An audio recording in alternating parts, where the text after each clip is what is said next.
Hello friends, this is Vishal Chaturvedi from Vishal English Study Circle. Last video में मैंने आपको narration के part imperative sentences के बारे में बताया था। इस बार मैं आपको ऑप्टेटिव सेंटेंसेस के बारे में बताऊंगा। ऑप्टेटिव सेंटेंसेस क्या होते हैं और उनके इनडायरेक्ट कैसे बनते हैं। ऑप्टेटिव सेंटेंसेस जो हमारे होते हैं वो इच्छा सूचक वाक्य कहलाते हैं।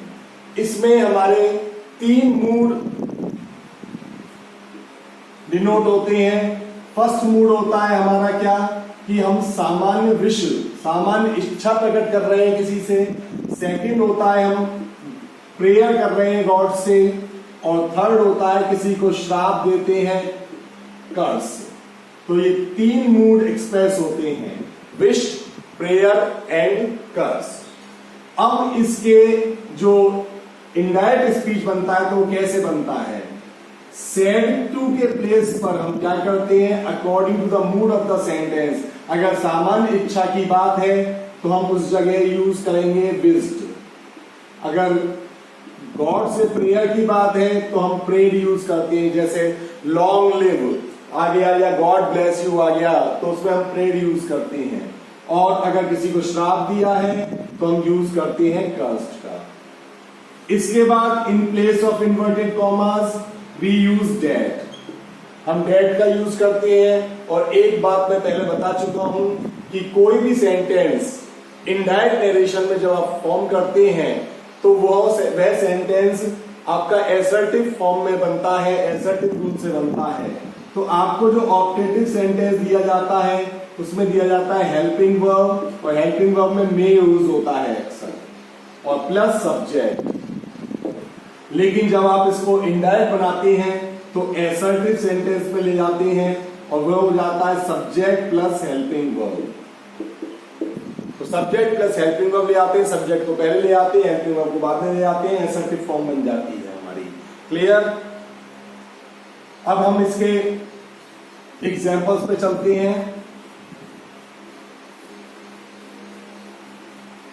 एग्जाम्पल देखिएगा। He said to me,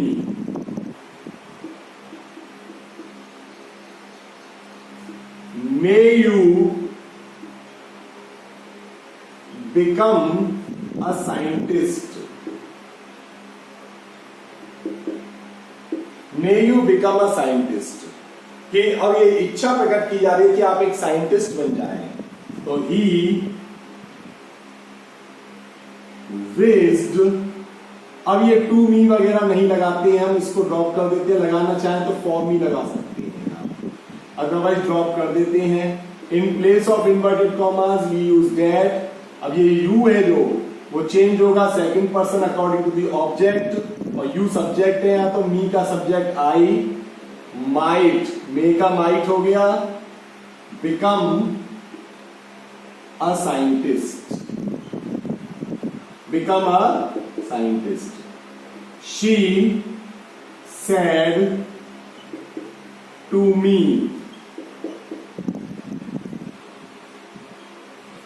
may you meet with an accident.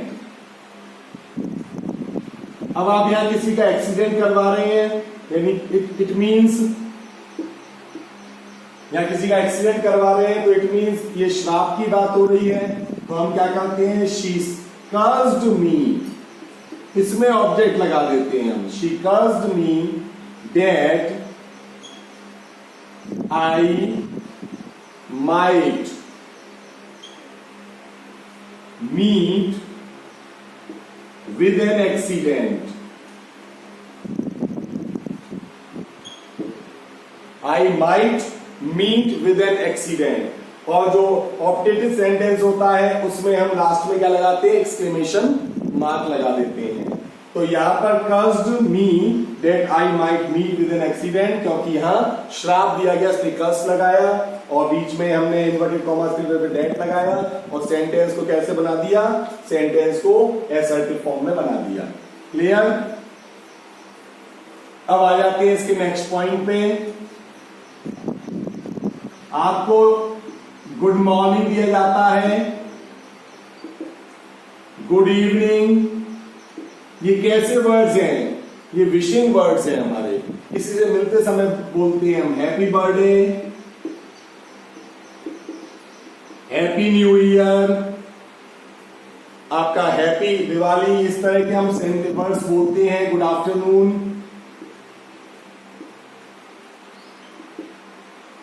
तो हम इसमें सेड टू के प्लेस पे क्या कर देते हैं? विज्ड कर देते हैं। सेड टू के प्लेस पर विज्ड कर देते हैं। और इसके प्लेस पर अगर गुड नाइट कोई पार्टिंग वर्ड दे दिया जाए, पार्टिंग वर्ड किसी से विदा लेते समय बोले जाने वाला शब्द, गुड बाय, फेयरवेल, इस तरह के शब्द बोल दिए जाते हैं, तो हम उस जगह क्या लगा देते हैं? बेड लगाते हैं। क्या लगाते हैं? Bade. Good night, goodbye, farewell, adieu, ये वर्ड्स बोलने पर हम क्या लगा देते हैं? बेड। एग्जाम्पल लिख लेते हैं। He said to me good morning. तो हम क्या करेंगे? ही विज्ड मी, या फिर ही विज्ड मी गुड मॉर्निंग, या तो ये लिख देते हैं हम, या फिर लिखते हैं ही विज्ड गुड मॉर्निंग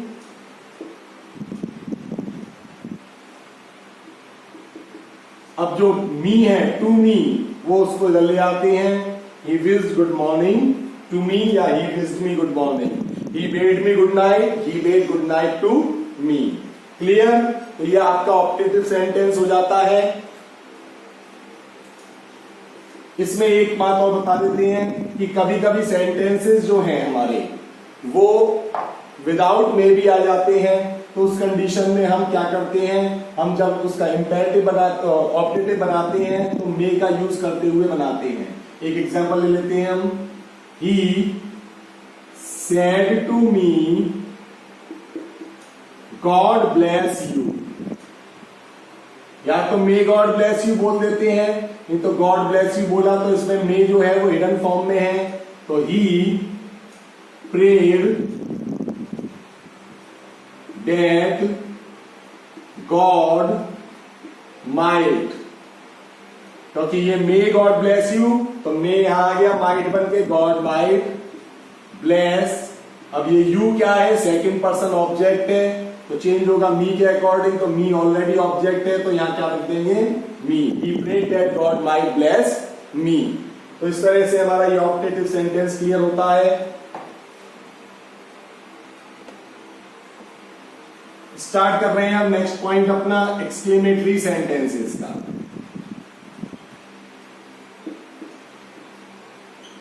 आश्चर्य सूचक वाक्य होते हैं जिसमें आश्चर्य किया जाता है किसी बात पर, किसी चीज को देखकर, किसी पर्सन, किसी प्लेस को देखकर अचानक जो मन में एक भाव आते हैं, फीलिंग्स आती हैं, वो एक्सक्लेमेटरी सेंटेंसेस में होती हैं। कभी हम आश्चर्य का भाव आ जाता है, कभी दुख का भाव आता है, कभी खुशी का भाव आता है। तो उस कंडीशन को हम क्या करते हैं? एक्सक्लेमेटरी सेंटेंसेस में लेते हैं। तो यहाँ अलग अलग एक्सप्रेशंस के लिए अलग अलग वर्ड्स यूज होते हैं। अगर खुशी का भाव है तो हुर्रा, खुशी। दुख के भाव के लिए अलास, ब्रेवो। ब्रेवो किसके लिए यूज करेंगे? प्रशंसा या शाबाशी के लिए। किसी को शाबाशी देनी है, किसी को प्रशंसा करनी है। फाई यूज कर देते हैं हम किसी की आलोचना के लिए, किसी की जो आलोचना होती है उसके लिए यूज कर देते हैं। अब बात आती है ये इनके किस रूप में यूज किए जाते हैं, किस एक्सप्रेशन पे यूज किए जाते हैं, ये बात हो गई। अब बात होती है कि इन्हें हम कैसे चेंज करते हैं। तो सेड टू प्लस जो वर्ड है आपका हुर्रा, वो क्या शो कर रहा है आपका? वो खुशी शो कर रहा है। तो हम क्या कर देते हैं? एक्सक्लेम्ड विद जॉय या हैप्पीनेस लिख देते हैं हम। एक्सक्लेम्ड विद जॉय या हैप्पीनेस। इसी तरह से अलास दिया जाता है तो हम क्या कर देते हैं? दुख की बात है, इसलिए एक्सक्लेम्ड विद सॉरो कर देते हैं। ब्रेवो क्या शो करता है? ब्रेवो शो करता है किसी को तारीफ कर रहे हैं तो हम कर देते हैं एप्लॉडेड, मीन्स तारीफ करना। एप्लॉडेड प्लस जिसकी भी तारीफ कर रहे हैं ऑब्जेक्ट प्लस सेइंग। आपको 5 दिया जाता है, 5 दिया जाता है तो उस कंडीशन में हम क्या करते हैं, क्योंकि ये आलोचना कर रहे हैं तो एक्सक्लेम्ड विद कंटेम्प्ट इसका यूज करते हैं। इन्वर्टेड कॉमास के प्लेस पे हम क्या करते हैं, इन्वर्टेड कॉमास के प्लेस पे हम डेट का यूज कर देते हैं और सेंटेंस फॉर्म कर देते हैं। क्लियर? हुर्रा, अलास, ब्रेवो, 5 इनको हम क्या किस में चेंज कर देते हैं, सेट टू प्लस इनवर्स को आपको दिखाया अकॉर्डिंग टू द मूड, जैसा सेंटेंस का मूड है उसके अकॉर्डिंग चेंज कर देते हैं। अब हम कुछ सेंटेंसेस ले लेते हैं। He said to me, Hurrah, I have got promotion। अब किसी को प्रमोशन मिला है तो वो खुश होकर ही बताएगा उस चीज को, तो हम क्या करेंगे, ही exclaimed with joy। ये नहीं आता है, इसको रिमूव कर देते हैं डेट। अब आपका सेड टू और इसके प्लेस पे तो ये आ गया, इसके बाद डेट अब सिंपल की तरह बना लीजिए। आई को चेंज किया ही के अकॉर्डिंग, हैव का हेड हो जाएगा क्योंकि पास्ट में जा रहा है। Got promotion. इसी तरह से हमने कहा ही सेड टू मी, क्या कहा हमने, he said to me, commas inverted commas start. अब हमने कहा bravo you have played well. अब आप तारीफ कर रहे हैं कि आप अच्छा खेले, आपने अच्छा काम किया है, you have done a good job, तो हम क्या करते हैं, ही अब सेट टू को ब्रेवो होने पर क्या कर देते हैं, एप्लॉडेड। किसकी एप्लॉड किया उसने, किसे तारीफ किया, मुझे कहा। अब क्या कहते हुए, सेइंग कहते हुए, saying that you change your me के अकॉर्डिंग, आई हैव का हेड हो गया, I had played well, sentence आपका बन जाता है। क्लियर? कौन सा किसके प्लेस पे क्या आना है और कैसे सेंटेंसेस इसके फॉर्म होने हैं। इसके बाद इसमें आते हैं एक्सक्लेमेटरी में व्हाट और हाउ वाले सेंटेंसेस। क्या आते हैं, व्हाट और हाउ वाले सेंटेंसेस।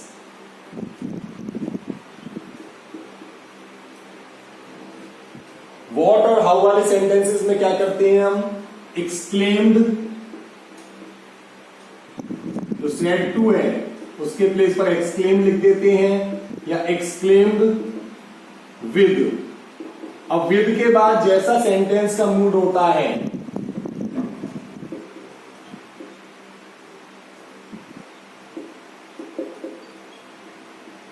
सेंटेंस जैसा भाव का होता है, खुशी का भाव है तो हम एक्सक्लेम विद जॉय लिख देंगे, अगर दुख का भाव है तो एक्सक्लेम विद सॉरो लिख देंगे, अगर पश्चाताप का भाव है तो एक्सक्लेम विद रिग्रेट लिख देंगे।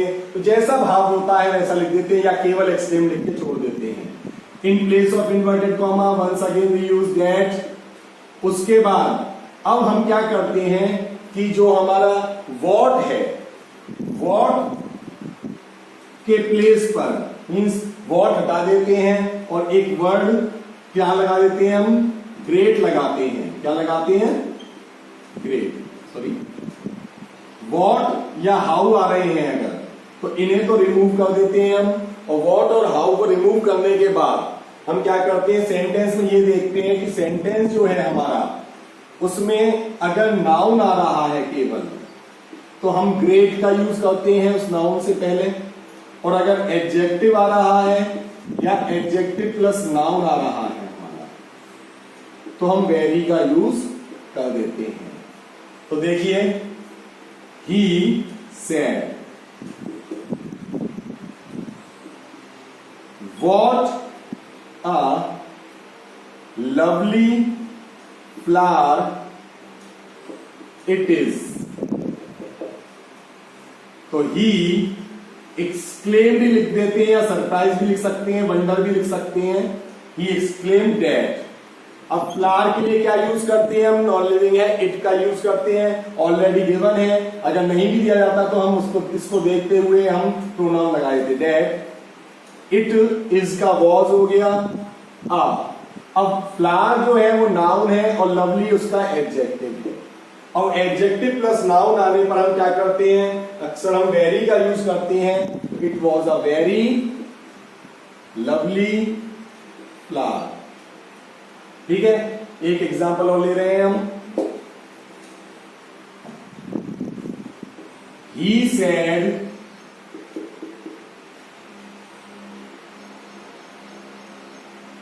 what a movie it was। अब मूवी क्या है, नाउन है हमारा, तो हम क्या करेंगे, ही एक्सक्लेम्ड। अब आप मूवी देख के आए, आपने आके कहा what a movie it was, क्या फिल्म थी ये, तो आप वहां पे क्या कर रहे हैं, ही एक्सक्लेम्ड विद सरप्राइज या एक्सक्लेम्ड अकेला छोड़ सकते हैं।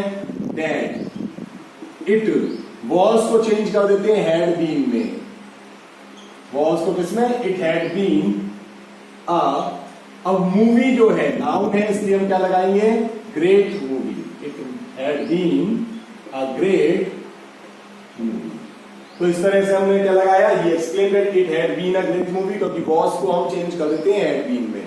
तो ये चीज आपकी क्लियर हुई कि हम व्हाट और हाउ के प्लेस पर सेंटेंसेस किस तरह से बनाते हैं।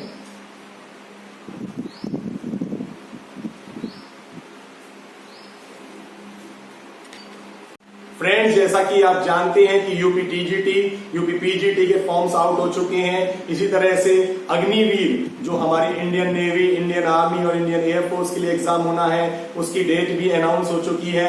तो उस कंडीशन में ये टॉपिक्स जो है मैंने एक्टिव पैसिव कराए हैं, टेंसेस कराए हैं, डायरेक्ट इनडायरेक्ट कराए हैं, ये काफी अच्छा वेटेज रखते हैं। तो इसको आप जरूर देखिएगा और पूरा फोकस इस पर कीजिएगा, जिससे कि आप एग्जाम में अच्छा स्कोर कर सकें इन टॉपिक्स के ऊपर। और एक बात और कि यदि आपको मेरा वीडियो पसंद आया हो तो उसे लाइक कीजिए, शेयर कीजिए और सब्सक्राइब कीजिए और बेल आइकन को प्रेस करना बिल्कुल मत भूलिए, जिससे कि मेरे चैनल से रिलेटेड जितनी भी नोटिफिकेशंस हैं वो आपको मिलती रहे।